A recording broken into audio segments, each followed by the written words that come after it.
So, eto na nga, nagluto na tayo ng inyong pangmalakasan at nire-request ninyong order na bagnet bagoong alamang. Unang-una, ito po ay niluto ng mahabang oras at hindi po minadali. Nilinis ng maigi ang alamang dahil kailangan po talagang linisin yan. Hindi po pagkabili sa palengke, diretso na kagad sa talyase o sa inyong lutuan.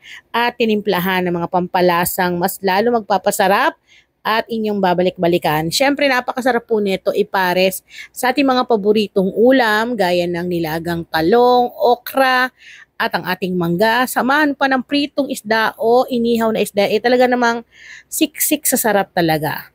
Gaya nito, kita nyo naman talagang yung laman ay siksik talaga at malalaking tipak ang aming nilalagay sa kada jar. So, hindi po talaga ito tinipid dahil ang nais namin ay inyong masulit. Ganito lang naman po kapag nakalagay ito sa jar, oh. Masasabi po talaga na parang bagnet na may konting alamang. So, ganun po talaga ang atake nito na talagang hindi ko masasabi kung may matitira kapag natikman ninyo. Dahil talagang uubos to ng maraming kanin at magtataob ng isang kalderong kanin sa inyo.